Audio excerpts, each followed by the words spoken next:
સ્ટેન્ડિંગમાં નિર્ણય લેવાયો છે ટાવરો બાબતે. શહેરમાં કેટલા ટાવરો છે, કયા પ્રકારનો ફેરફાર ભારત સરકારની ગાઈડલાઈન બાદ હવે થવા જઈ રહ્યો છે, કેટલું નુકસાન થશે કોર્પોરેશન? ભારત સરકારની ગાઈડલાઈન પ્રમાણે ટ્રોલિક એક્ટ 2023 અને રાજ્ય સરકાર શહેરી વિભાગ દ્વારા 2024ની અંદર એક્ટ જે અમલમાં આવ્યો તેના અનુસંધાને મહાનગરપાલિકાની આજની કમિટીની અંદર જે પણ ટેલિકોમ્યુનિકેશન સાથે સંકળાયેલી કંપનીઓ છે તે માટેનું જે કામ હતું તેની અંદર આજની કામની અંદર મંજૂર કરવામાં આવ્યું છે. મહાનગરની અંદર અલગ અલગ જગ્યાએ જે ટેલિકોમ્યુનિકેશન ટાવરો આવેલા છે એ પ્રાઇવેટ જગ્યા હોય અથવા તો કોર્પોરેશનના સંપાદિત કરેલા પ્લોટોમાં, ગાર્ડનની અંદર, ઓપન પ્લોટની અંદર અથવા કોર્પોરેશનની બિલ્ડિંગમાં હોય, આવા અલગ અલગ જગ્યાએ થઈ લગભગ 2000 કરતાં વધારે ટાવરો આવેલા છે, અલગ અલગ કંપનીના છે. એ ટાવરો અંગેની જે પોલિસી છે એને આજની સ્ટેન્ડિંગ કમિટીની અંદર મંજૂર કરવામાં આવી છે. સર, વિપક્ષનો આક્ષેપ છે કે જે નવરાત્રીમાં કોર્પોરેશન દ્વારા પ્લોટ ભાડે આપવામાં આવે છે તેમાં ભેદભાવભરી નીતિ અપનાવવામાં આવે છે. એકને 2 લાખમાં, એકને 16 લાખમાં ભાડે આપવામાં આવે છે. સામાન્ય રીતે નવરાત્રિનો જે તહેવાર છે ગુજરાતની અંદર, અમદાવાદની અંદર તહેવારોની સિઝન શરૂ થઈ છે, ધામધૂમપૂર્વક ઉજવવામાં આવતો હોય છે. આગામી સમયગાળા દરમિયાન માતાજીના શક્તિ પર્વ સારી રીતે ઉજવાય એ માટે આપણે વાત કરીએ કે સમગ્ર મહાનગરની અંદર અલગ અલગ સોસાયટી દ્વારા, ક્લબો દ્વારા તેનું આયોજન થતું હોય છે. જે વિપક્ષ દ્વારા આક્ષેપ કરવામાં આવ્યો છે એ આપણે વાત કરીએ કે એ પ્લોટ ટેન્ડર હરાજીમાં મૂકવામાં આવેલો હતો અને એપ્લિકન્ટ દ્વારા જ જેને હરાજીની અંદર ભાગ લીધો એને અપફેટ વેલ્યુ કરતાં આટલી ઊંચી કિંમત લગાવી હતી. પરિણામે એ ભાવ આપણે વાત કરીએ કે 16 લાખની અંદર એ ઓક્શનમાં પ્લોટ ગયો હતો. જ્યારે જે બીજી જગ્યા છે એ પ્લોટ હરાજીમાં હતો નહીં. મહાનગર દ્વારા એપ્લિકન્ટ દ્વારા અરજી જે કરવામાં આવી હતી અને સેવાકીય રીતે નવરાત્રિ જ્યારે ઉજવાતી હોય, જેની અંદર નફાનો કોઈ ઉદ્દેશ ના હોય, એડવર્ટાઇઝ ના લેવાતી હોય, એ રીતે જ્યારે તહેવાર ઉજવાતો હોય તો એને આપણે વાત કરીએ કે ટોકન ચાર્જ સ્વરૂપે આપી આપણે વાત કરીએ કે રાઉન્ડ અબાઉટ 2 લાખના ભાડાથી આ 9 દિવસ માટે જે આપવામાં આવ્યું છે એ રીતે આપણે વાત કરીએ કે આ તદ્દન આ વાત કરીએ કે વિપક્ષ દ્વારા જે આક્ષેપ કરવામાં આવ્યો છે એ ઓલરેડી જે ઓક્શનની અંદર લીધેલા પ્લોટની વાત છે. બાકી સેવાકીય પર્પઝથી આ પ્લોટ સ્ટેન્ડિંગ કમિટી દ્વારા આપવામાં આવ્યો છે.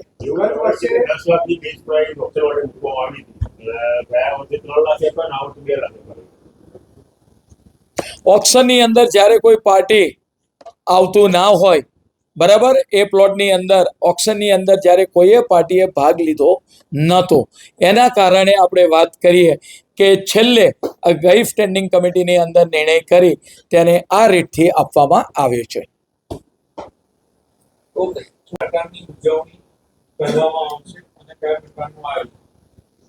દેશના માનનીય વડાપ્રધાન નરેન્દ્રભાઈ મોદી સાહેબનો 17 સપ્ટેમ્બરે જન્મ આવી રહ્યો છે ત્યારે વિવિધ સેવાકીય કામો અમદાવાદ મહાનગરપાલિકાની અંદર કરવામાં આવનાર છે.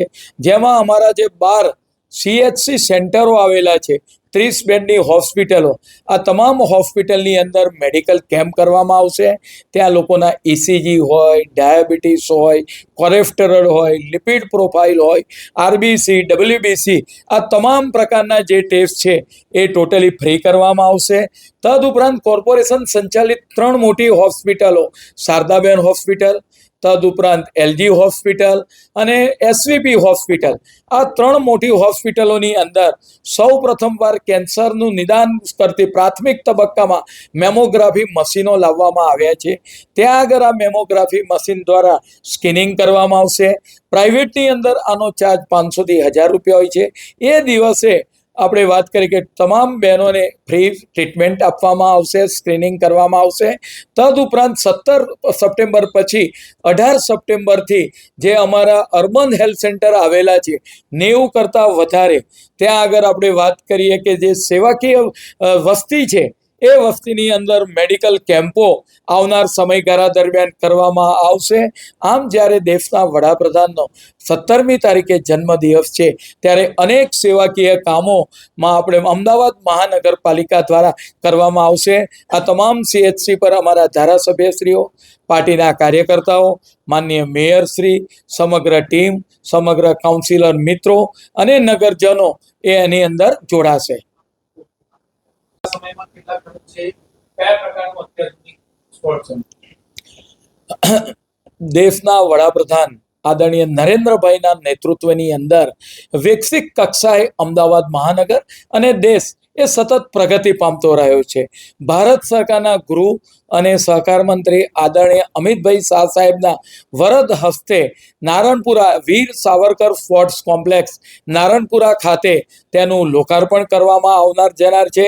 2022ની અંદર માનનીય અમિતભાઈના હસ્તે તેનું ખાતમુહૂર્ત કરવામાં આવ્યું હતું અને હવે આગામી 14 તારીખે બપોરે 2 કલાકે આ જે સ્પોર્ટ્સ કોમ્પ્લેક્સ છે વીર સાવરકર તેનું લોકાર્પણ કરવામાં આવશે.